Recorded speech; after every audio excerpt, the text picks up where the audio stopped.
Hi, ಎಲ್ಲರಿಗೂ ನಮಸ್ಕಾರ. ವರಮಹಾಲಕ್ಷ್ಮಿ ಹಬ್ಬ ಬಂತು, ಗೌರಿ ಹಬ್ಬ ಬಂತು. ರುಚಿಯಾದ ಒಂದು ಮಿಕ್ಸ್ ಬೇಳೆ ಒಬ್ಬಟ್ಟು ಮಾಡೋದು ಹೇಗೆ ತಿಳ್ಕೊಳ್ಳೋಣ. ಈ ಲೋಟದಲ್ಲಿ ಸಮ ಪ್ರಮಾಣ ಸ್ವಲ್ಪ ತೊಗರಿಬೇಳೆ, ಸ್ವಲ್ಪ ಕಡಲೆಬೇಳೆ, ಸ್ವಲ್ಪ ಮಸೂರು ದಾಲು, ಇಷ್ಟನ್ನು ಮೂರೂ ಸಮ ಪ್ರಮಾಣದಲ್ಲಿ ಈ ಒಂದು ಪೂರ್ತಿ ಲೋಟ ಆಗುತ್ತೆ. ಅದು ಸೇರಿಸಿದಾಗ ಅದನ್ನು ಅರ್ಧ ಗಂಟೆ ಚೆನ್ನಾಗಿ ನೆನೆಸಿ ಆವಾಗ ಒಂದು ಹದದಲ್ಲಿ ಬೇಯುತ್ತದು. ಈಗ ನೀರನ್ನು ಕಾಯಕ್ಕಿಡಿ. ಕಾಯ್ತಾ ಇರೋ ನೀರಿಗೆ ಕುದಿ ಬಂದಮೇಲೆ ನೆನೆದ ಬೇಳೆಯನ್ನು ಎಲ್ಲ ಹಾಕಿ, ಇದನ್ನು ನಾನು ಪ್ರೋಟೀನ್ ಒಬ್ಬಟ್ಟು ಅಂತ ಕರಿತೀನಿ. ಯಾಕೆ ಅಂತಂದರೆ ಎಲ್ಲ ರೀತಿಯ ಬೇಳೆ, 3 ರೀತಿ ಬೇಳೆ ಹಾಕಿದ್ದೀನಿ ನಾನೀಗ. ತೊಗರಿಬೇಳೆ, ಕಡಲೆಬೇಳೆ, ಮಸೂರು ದಾಲ್ ಅಂದರೆ ಕೇಸರಿ ಬಣ್ಣ ಇರುತ್ತೆ ಬೇಳೆ, ಅದು ಇವು ನೆನೆಸೋದ್ರಿಂದ ಏನಾಗುತ್ತೆ, ಒಂದು ಸಮವಾಗಿ 3 ಹದವಾಗಿ ಬೇಯುತ್ತೆ.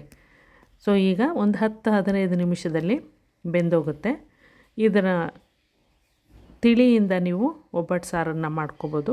ಅದನ್ನು ಬಸ್ದಿದ್ದೀನಿ. ಈಗ ಇದಕ್ಕೆ ಒಂದು ಲೋಟ, ಒಂದು ಪಾವಷ್ಟಿದೆ ಅದು. ಅದಕ್ಕೆ ಒಂದು ಪೂರ್ತಿ ತೆಂಗಿನಕಾಯಿ ತುರಿಯನ್ನು ಹಾಕ್ಕೊಂಡಿದ್ದೀನಿ.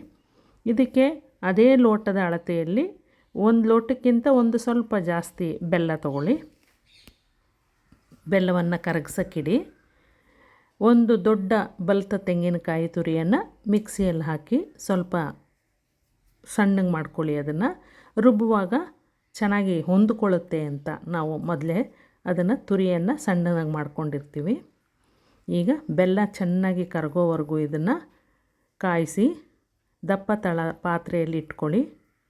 ನಾವು ಯಾವ ಅಳತೆಯಲ್ಲಿ ಬೇಳೆ ತೊಗೊಂಡಿರ್ತೀವೋ 3 ಮಿಶ್ರ ಬೇಳೆ ಒಂದು ದೊಡ್ಡ ಲೋಟದಲ್ಲಿ 1 ಪಾವು, ಅದೇ ಪಾವಿನ ಲೋಟದಲ್ಲಿ 1 ಪಾವಿಗಿಂತ ಸ್ವಲ್ಪ ಜಾಸ್ತಿ ಬೆಲ್ಲದ ಪುಡಿಯನ್ನು ನಾನು ತೊಗೊಂಡಿದ್ದೀನಿ. ಯಾಕೆ ಸಿಹಿ ಜಾಸ್ತಿ ಇದ್ದರೆ ಚೆನ್ನಾಗಿರುತ್ತೆ ಅಂತ. ಈಗ ಬೆಲ್ಲ ಎಲ್ಲ ಚೆನ್ನಾಗಿ ಕರಗದ ಮೇಲೆ ನಾವು ಮಿಕ್ಸಿಯಲ್ಲಿ ನೀರು ಹಾಕದೇ ಹಾಗೆ ಪೌಡರ್ ಮಾಡಿರುವಂತಹ ಕಾಯನ್ನು, ಒಂದು ದೊಡ್ಡ ಕಾಯನ್ನು ಹಾಕಿದ್ದೀನಿ ನಾನೀಗ. ಬೆಲ್ಲ ಅದಕ್ಕೆ ಜಾಸ್ತಿ ತೊಗೊಳ್ಬೇಕು ಅಂತಂದರೆ ಕಾಯಿನೂ ಸೇರಿಸ್ಕೊಳ್ತೀವಲ್ಲ, ಅದಕ್ಕೋಸ್ಕರ 1 ಲೋಟಕ್ಕಿಂತ ಹೆಚ್ಚಿಗೆ ಬೆಲ್ಲವನ್ನು ತೊಗೋತೀನಿ. ಈಗ ಈ ಕಾಯನ್ನು ಅದಕ್ಕೆ ಸೇರಿಸಿ ಚೆನ್ನಾಗಿ ಹುರ್ಕೊಳ್ಳಿ.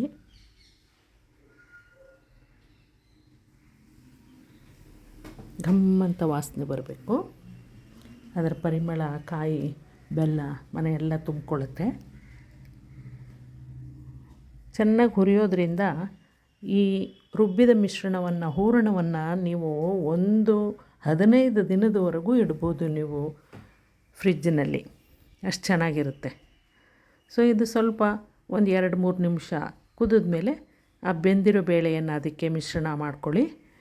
ಒಂದು 5-6 ಏಲಕ್ಕಿಯನ್ನು ಕುಟ್ಟಿ ಇದ್ರ ಜೊತೆಗೆ ಸೇರಿಸ್ಕೊಳ್ಳಿ. ಈಗ ಇನ್ನೂ ಒಂದು 2-3 ನಿಮಿಷ ಅದನ್ನು ಚೆನ್ನಾಗಿ ಹುರಿಯಿರಿ. ಈ ಪ್ರೊಸೀಜರಿಂದ ಒಳ್ಳೆ ರುಚಿಯಾದ ಹೂರಣ ನಿಮಗೆ ರೆಡಿಯಾಗುತ್ತೆ.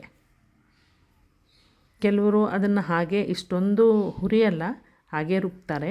ಅದರ ಟೇಸ್ಟೇ ಬೇರೆ ಥರ ಇರುತ್ತೆ, ಹಸಿ ಥರ ಇರುತ್ತೆ. ಆಮೇಲೆ ಬೇಯಿಸ್ತೀವಲ್ಲ ಅಂತಾರೆ. ಆದ್ರೂ ಈ ರೀತಿ ನೀವು ಮಾಡಿದಾಗ ತುಂಬ ಚೆನ್ನಾಗಿರುತ್ತೆ. ತಣ್ಣಗಾದಮೇಲೆ ಮಿಕ್ಸಿಗೆ ಹಾಕಿ ಅದನ್ನು ರುಬ್ಕೊಳ್ಳಿ. ಮಿಕ್ಸಿಯಲ್ಲೇ ರುಬ್ಕೋಬೋದು ಚೆನ್ನಾಗಿ. ನೋಡಿ ಎಷ್ಟು ಚೆನ್ನಾಗಾಗಿದೆ. ಈಗ ಕಣಕ ತಯಾರಿಸ್ಕೊಳ್ಳೋದಕ್ಕೆ ನಾನು ಆ ಲೋಟದಲ್ಲಿ ಒಂದು ಅರ್ಧ ಲೋಟದಷ್ಟು ಚಿರೋಟಿ ರವೆ, ಒಂದು ಅರ್ಧ ಲೋಟದಷ್ಟು ಮೈದಾ ಹಿಟ್ಟು, ನೀರು ಹಾಕಿ ಚೆನ್ನಾಗಿ ಕಲಿಸ್ಬಿಟ್ಟು ಆಮೇಲೆ ಎಣ್ಣೆ ಹಾಕಿ ಅದನ್ನು ಚೆನ್ನಾಗಿ ನಾದ್ಕೊಂಡಿದ್ದೀನಿ. ಒಂದೊಂದು ಸ್ವಲ್ಪ ಉಂಡೆಯನ್ನು ತಗೊಂಡು ಅದನ್ನು ತಟ್ಟಿ ನಂತರ ಹೂರಣವನ್ನು ಒಳಗಡೆ ಹಾಕಿ ಅದನ್ನು ಮುಚ್ಕೊಳ್ಬೇಕು. ಇದೆಲ್ಲ ನಿಮಗೆ ಗೊತ್ತಿರುವಂಥ ಪ್ರೊಸೀಜರೇ. ಮೇಯ್ನಾಗಿ ಇಲ್ಲಿ ಬೇಳೆಗಳ ಮಿಶ್ರಣದಿಂದ ಒಬ್ಬಟ್ಟು ಮಾಡ್ತಾಯಿದ್ದೀನಿ. ಅದೊಂದು ಡಿಫ್ರೆನ್ಸು. ಹೇಗೆ ನಾವು ಇದನ್ನು ಹುರಿತೀವಿ ನಾವು ಅದನ್ನು ಅನ್ನೋದು ಒಂದು. ಹೀಗೆ ನಾವು ಒಂದು ಬಟರ್ ಪೇಪರ್ ಮೇಲೆ ಮಂದವಾಗಿ ತಟ್ಕೊಳ್ಬೇಕು. ಬೇಳೆ ಒಬ್ಬಟ್ಟು ಯಾವಾಗಲೂ ಸ್ವಲ್ಪ ದಪ್ಪನಾಗಿದ್ದರೆ ಚೆನ್ನಾಗಿರುತ್ತೆ. ಕಾವಲಿ ಕಾದ ಮೇಲೆ ಅದಕ್ಕೆ ಹದವಾಗಿ ಹೀಗೆ 2 ಕಡೆನೂ ತುಪ್ಪ ಅಥವಾ ಎಣ್ಣೆಯನ್ನು ಸವರ್ಕೊಂಡು ಬೇಯಿಸ್ಕೊಳ್ಳಿ. ರುಚಿಯಾದ ಒಳ್ಳೆ ಪರಿಮಳಯುಕ್ತ ಪ್ರೋಟೀನ್ ಒಬ್ಬಟ್ಟು ಹೀಗೆ ಮಾಡ್ಕೊಳ್ಳಿ. ಇದಕ್ಕೆ ಯಾವುದೇ ಕಾಯಿ ಹಾಲು ಪಾಯಸ ಏನೂ ಬೇಕಾಗಿಲ್ಲ, ತುಪ್ಪ ಹಾಕ್ಕೊಂಡು ತಿನ್ಬೋದು. ತುಂಬ ಚೆನ್ನಾಗಿರುತ್ತೆ. ಸ್ವೀಟು ತುಂಬ ಚೆನ್ನಾಗಿದೆ, ಎಲ್ಲ ಹದವಾಗಿದೆ. ಮಾಡ್ಕೊಳ್ಳಿ, ಮನೆಯಲ್ಲೇ ತಯಾರಿಸ್ಕೊಳ್ಳಿ. ರುಚಿಯಾದ ಪ್ರೋಟೀನ್ ಒಬ್ಬಟ್ಟು ರೆಡಿ ಮಾಡ್ಕೊಳ್ಳಿ. ಬರುವ ವರಮಹಾಲಕ್ಷ್ಮಿ ಹಬ್ಬ ಹಾಗೂ ಗೌರಿ ಹಬ್ಬಕ್ಕೆ ಎಲ್ಲರಿಗೂ ವಂದನೆಗಳು. ವರಮಹಾಲಕ್ಷ್ಮಿ ಹಬ್ಬದ, ಗೌರಿ ಹಬ್ಬದ ಶುಭಾಶಯಗಳು.